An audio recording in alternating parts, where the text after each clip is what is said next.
The world we live in is full of things we don't understand. Being the curious men, beasts that we are, we naturally try and seek these things out. Doing so has led us to remarkable discoveries and inventions that we never could have imagined 100 years ago. We have defeated disease, built to the sky itself, and even created machines that could take us beyond the clouds and into the stars. If our ancestors could see us and what we have created, I'm sure many of them would see us as gods.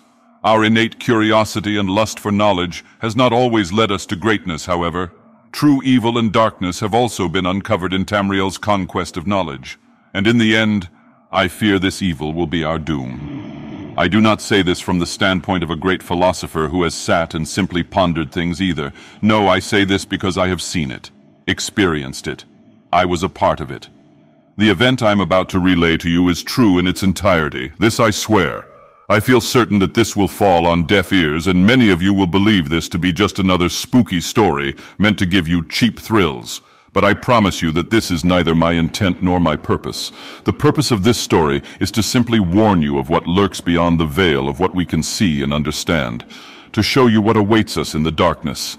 Even if I myself don't understand it, what I am about to tell you has happened, and I feel certain it will happen again. In 1971, a not-so-well-known scientist began preparations for an extremely secretive project known simply as the Harbinger Experiment. I would like to keep the identity of the scientist a secret for personal reasons, so throughout this recounting I will refer to him as Zimmerman. Zimmerman's background is unclear at best beyond 1971. All that is known about him before that time is that he had grown up somewhere in Maryland with a strange fascination of the occult and supernatural.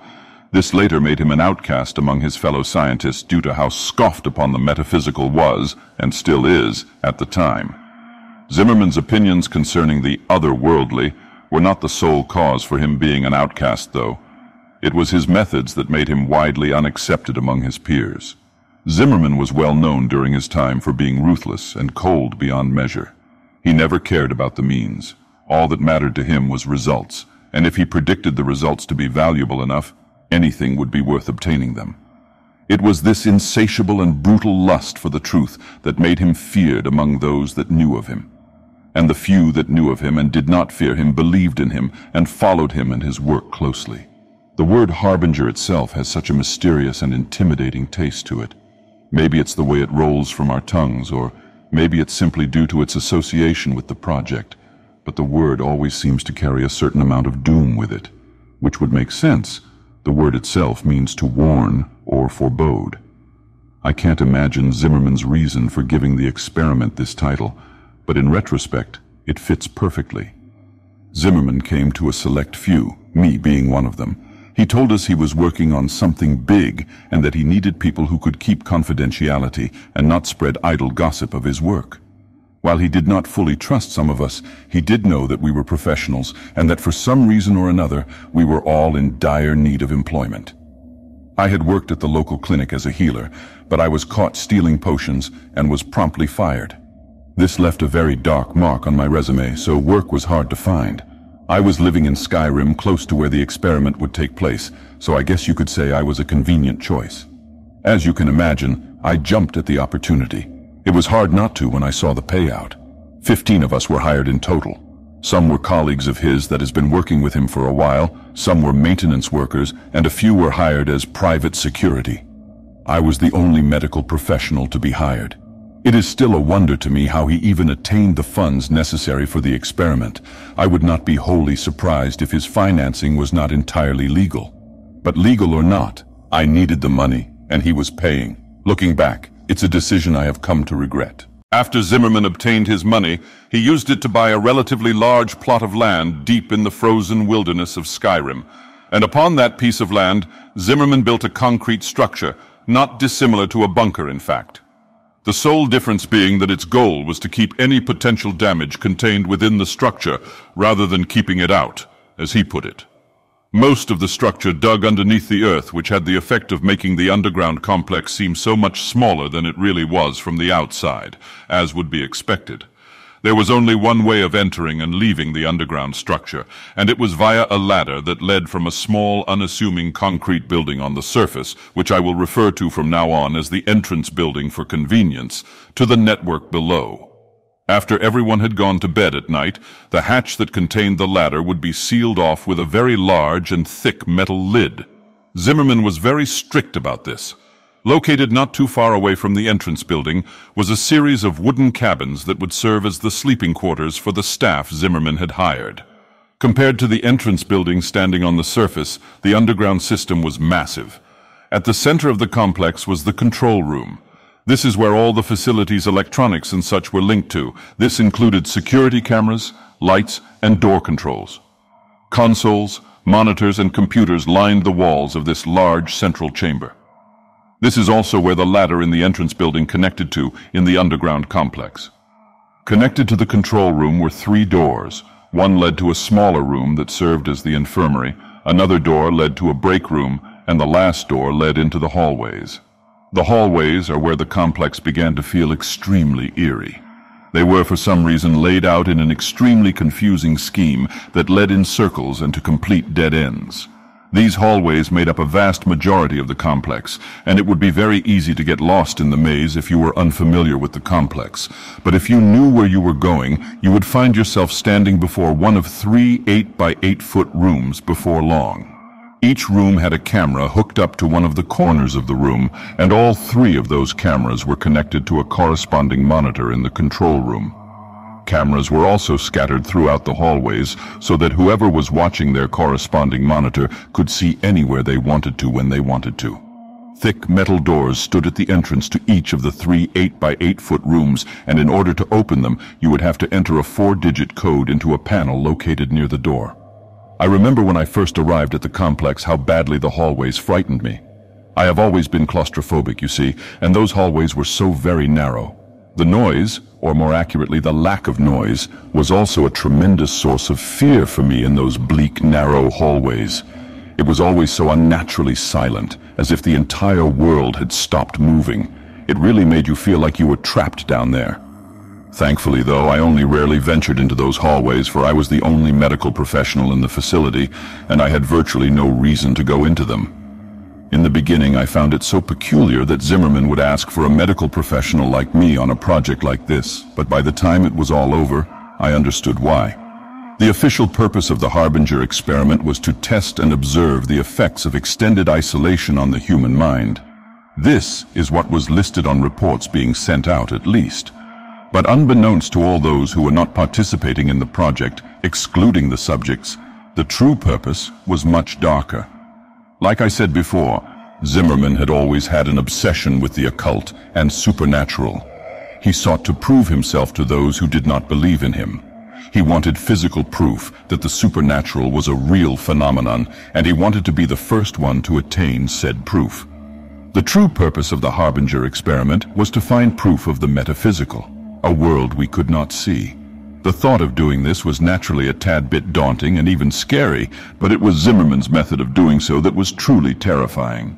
Zimmerman believed that he would be able to open a portal between worlds momentarily, allowing 3 random entities to cross over to our world, and each one these beings would be trapped within one of the 3 rooms. Zimmerman had the theory that any entity would try and latch onto the nearest living thing that had the capacity for it.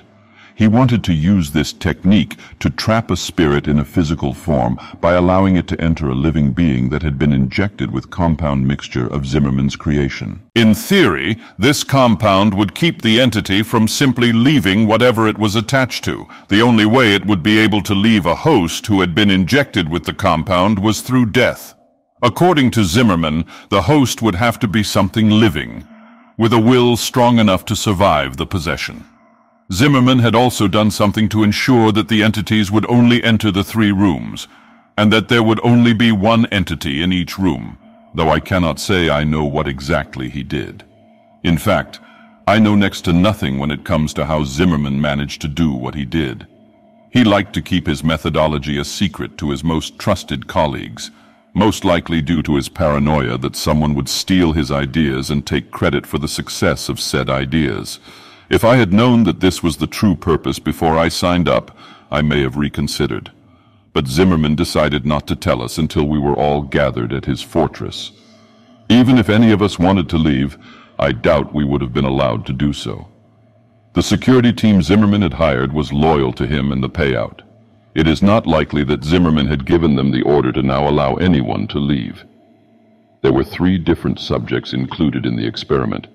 All were native to Skyrim, and each one was lured into the project under the belief that they would be participating in a harmless study of the effect of isolation on the mind, as I mentioned before, which is why none of the subjects objected when they realized that they would be confined to one of the 3 rooms that I mentioned earlier. The first subject was a young man. He was apparently out of work and desperately needed the money that had been offered for participating in the study. The second was a woman. By looking at her, I could tell she was an addict of some sort. The third and final subject was an older man, a drifter if I had to guess. One thing that they all had in common was that none of them had any family or friends left. In short, no one would miss them, which is why they were chosen for the project. I am sorry, I wish I could supply more information about the subjects, but all of this has been drawn from memory, and I was given little information on the 3 to begin with. The experiment did not officially begin until 1987, 16 years after its original announcement. I was eager to begin, so I packed up and headed out to the complex as soon as I could. I arrived at the compound a week before the subjects had even signed up, and a whole month before the project even began. I was not the first to arrive by any means. When I got there, Zimmerman, his colleagues, and the security team had already arrived. I suppose you could say I was among the people Zimmerman did not trust to arrive first. Everyone had arrived about a week before the experiment began. There was a noticeable rift between those who were there simply for the money, like me, and those who were followers of Zimmerman. On October 15, 1987, all the preparations were in place. The subjects had been sealed in their rooms. The cameras, lights, and speakers were fully operational, and all the staff members had settled in. The time had come for the experiment to officially begin. Zimmerman asked everyone to report to the control room around 9 p.m. to witness the beginning of the experiment. He wanted everyone to be present when he proved that all his theories had been correct and that he was not just a madman. He wanted us all to see the fruits of his labor. When everyone had finally gathered in the large control room, Zimmerman turned to us and simply said, "Observe." He then turned his back to us, leaned into the microphone that would project his voice through the 3 rooms, and then he began chanting in a strange language that I feel certain no one but Zimmerman could understand. We all observed the 3 large monitors on the wall, silently waiting for something to happen.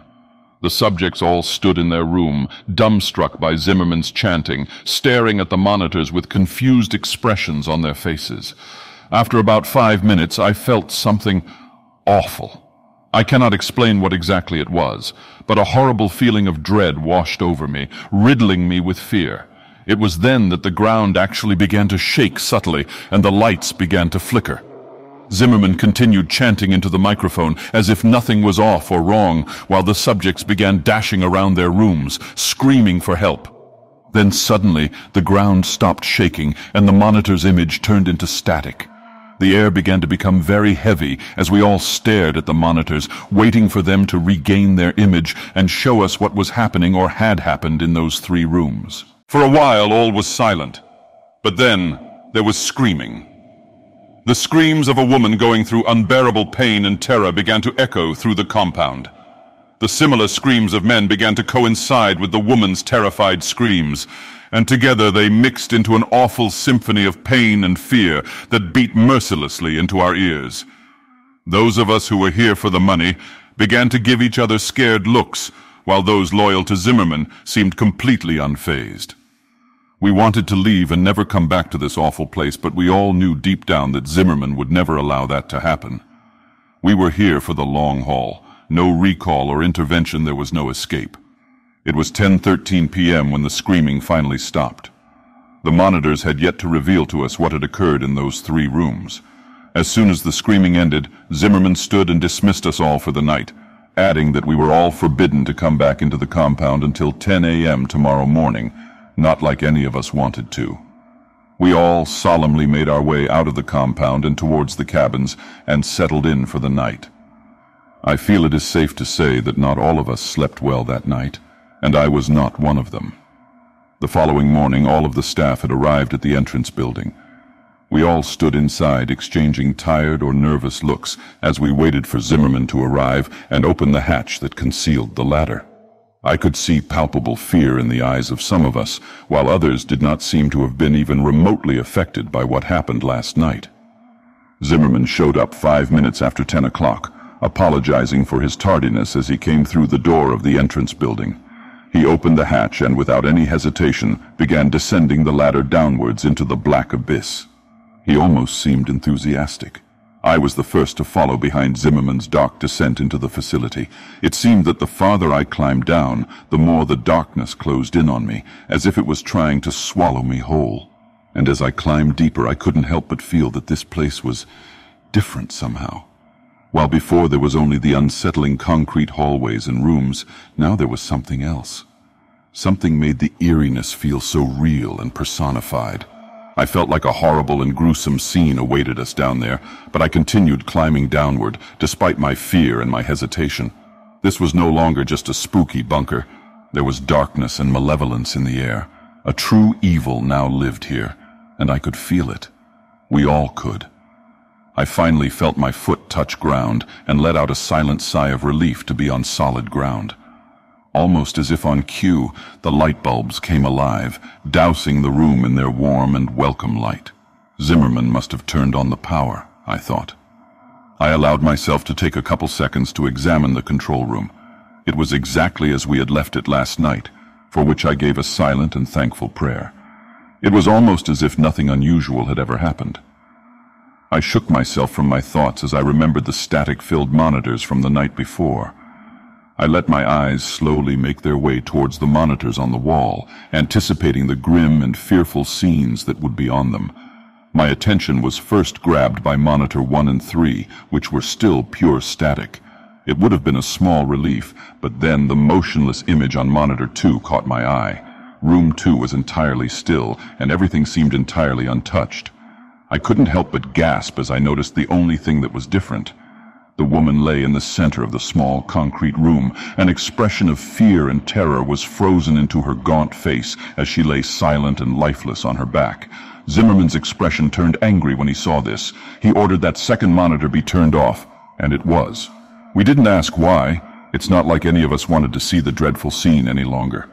He also ordered that if the images in monitors 1 and 3 did not return within the next 2 hours, the security team would be sent to investigate the rooms. The security team nodded at hearing this. They made it seem as if they had no fear, but I could see it in their eyes. The subtly loud tick-tock of the clock was the only sound that echoed through the control room while I stared at the monitors. An hour and 50 minutes had gone by, and static was still all that occupied monitor 1 and 3. All of the other staff members were working except me. This was due to the fact that the project had been completely injury-free thus far, so I essentially had nothing to do but wait for someone to hurt themselves. Zimmerman, a couple of his colleagues, and I were the only ones that occupied the room. They quietly chatted amongst each other on the other side of the room, while I spent my time reading and pondering the situation I currently found myself in. I had clearly made a mistake coming here. The corpse lying in room 2 was evidence enough of this, and God only knew what awaited us in rooms 1 and 3. My thoughts were soon interrupted as monitor 3's image returned. The clear image now displayed on the screen made everyone's eyes noticeably widen. What was displayed on the monitor was horrifying. A humanoid thing stood in the center of the room, staring directly at the camera, unmoving. It was wearing the jumpsuit that Subject 3 had been issued, but this clearly was not the same man that had entered the room. What caught my attention first was its eyes. They were solid black and twice the size of normal human eyes. They seemed so endless and so cold. Its head had also grown with the eyes in such a symmetrical and unsettling manner. The being had also shed all of the hair it once had, and even from the monitor I could see how unnaturally smooth and clear its skin was. It had also seemingly grown in height and stature, which could be seen in the fact that the jumpsuit was now obviously far too small for its wearer. Its limbs had grown especially long. Its arms hung almost as low as the creature's knees. What we were looking at was in no way the same man we had sent inside. Fear. Fear was all I felt as I continued to stare into the monitor at the thing in the room. And my fear seemed to be shared by those around me, which made me feel kind of good. It may sound awful, but it was a bit satisfying to see that Zimmerman and his colleagues could feel fear too. But at the same time it was worrying because this showed that this was not part of Zimmerman's plan. Something had gone wrong. We all stared into the monitor at the thing despite our fear. It was almost as if we were in a trance. My already present fear began to grow and spread rapidly through my body as I became lost in the creature's eyes, trapped in its terrifyingly hypnotic gaze. After what felt like forever, I managed to break eye contact with the creature and divert my attention from the monitor. And when I did so, I felt my fear levels drop considerably. After a short while, Zimmerman ordered his security team to make their way to Subject 1's door, just as he said he would do. The security team left without question, armed only with batons and pistols. I focused my attention on watching the men progress through the hallways towards Subject 1's room via the cameras. Even through the not-so-high-quality cameras, it wasn't hard to tell that these men were afraid of what awaited them. Their heads were downcast as they walked. They did not possess the same confidence within them that they did when this project began. They looked like scared boys being sent off to a terrible war. Eventually, they made it to the door. We had perfect vision of them and the door via the hallway camera.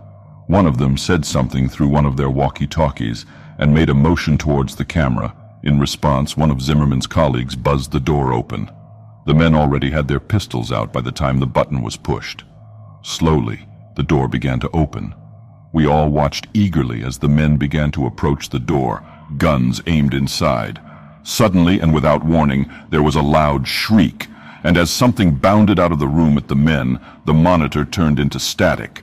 Immediately we could hear screaming echoing down the hallways, followed shortly after by the distinct sound of gunshots. We could do nothing but wait. After a couple minutes, the screaming and gunshots stopped. We all waited and prayed, hoping that whatever bounded at them from the room would not be the one to return to the control room. After a couple more minutes, 3 of the men came back, carrying with them the corpse of the 4th. He had massive cuts covering his chest, and his face was shredded. You couldn't even tell who he was anymore, or even that he was human. I was used to gore, being a doctor and all, so I felt somewhat unfazed by the mass of shredded flesh and bloodied meat they carried with them. But many of the others went pale and vomited. The security team all wore emotionless expressions and eyes filled with terror.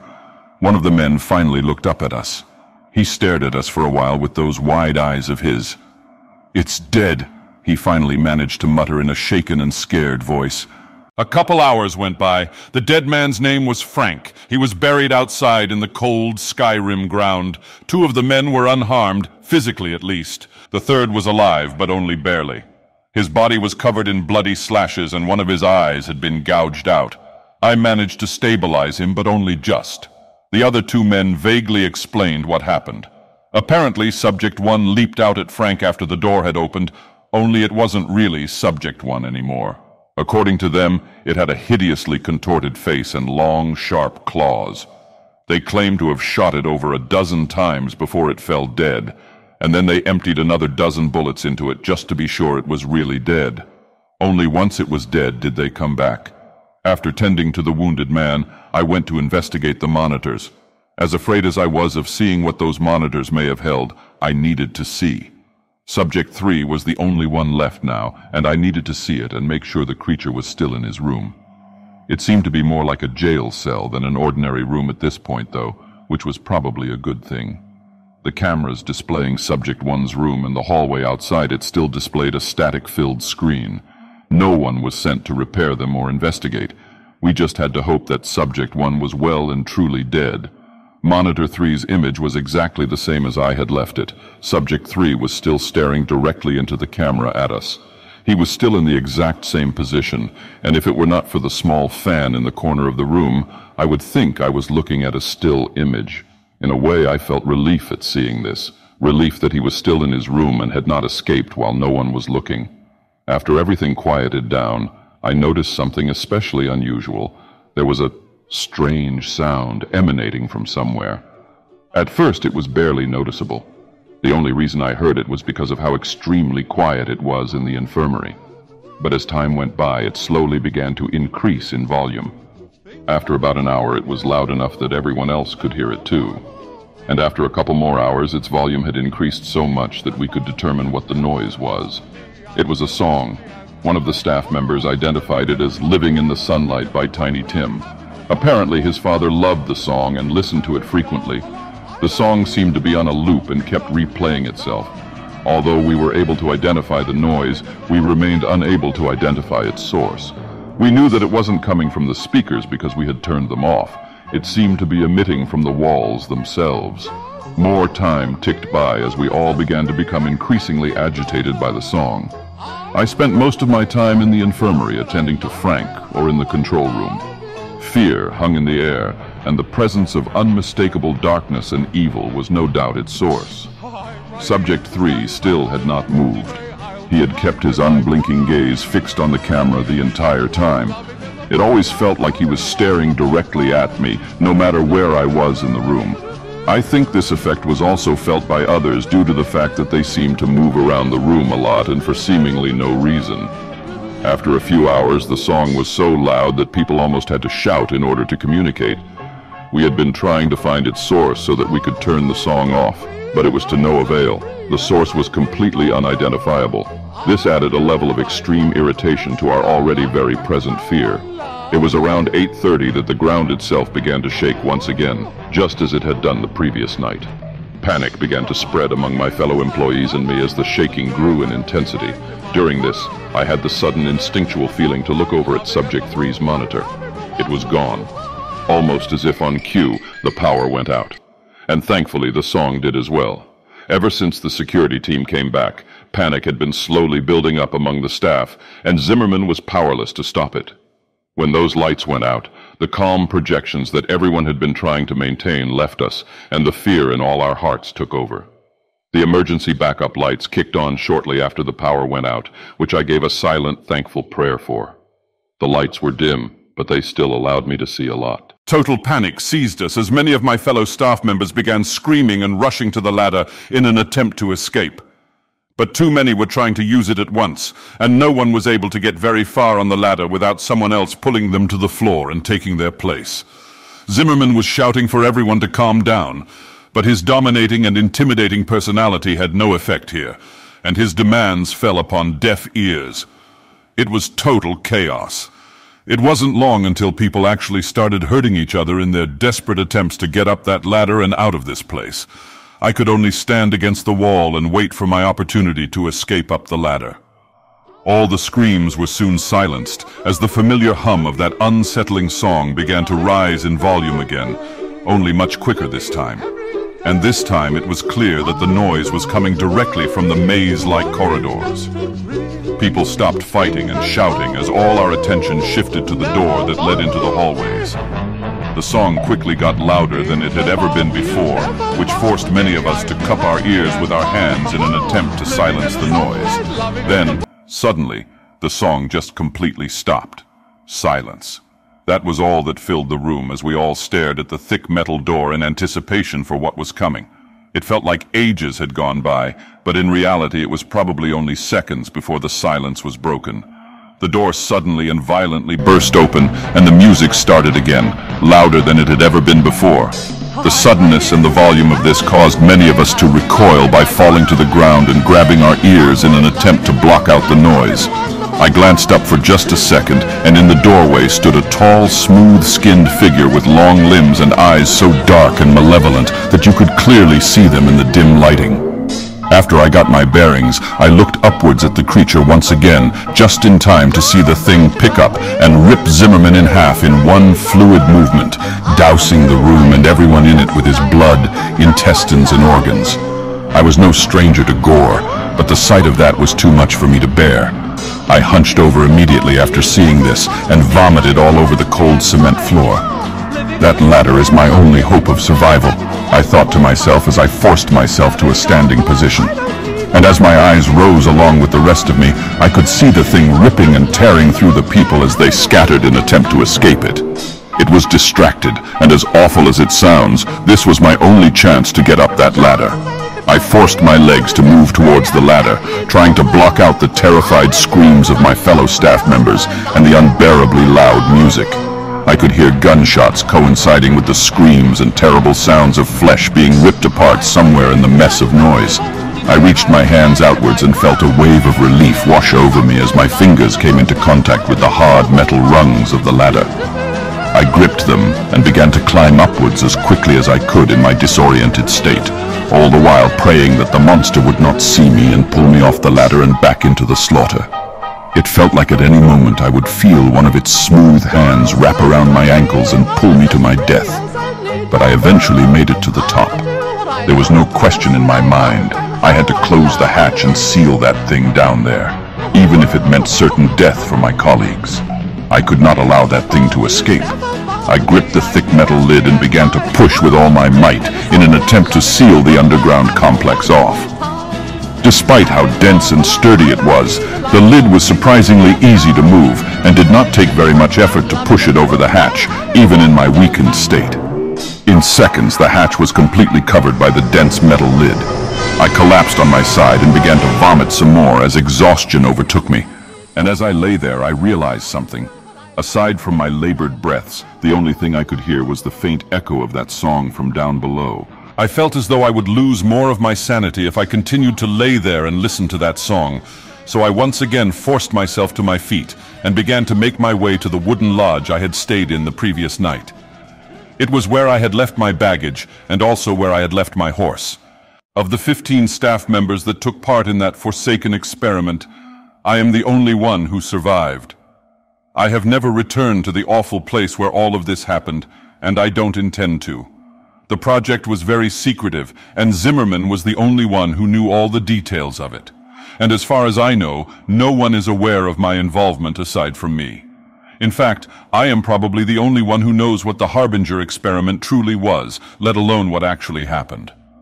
By now, you are probably wondering why I have told all of you about something none of you should be aware of. Maybe you're expecting me to give you a speech about not messing with things you don't understand or something along those lines. I hope not, for I have no speech to give or lesson to impart. I began hearing a noise earlier today. Almost immediately, I recognized the noise as a very haunting and familiar song. I didn't even try to trace it to its source. I knew it would be pointless. And as the day has progressed, the song has increased in volume.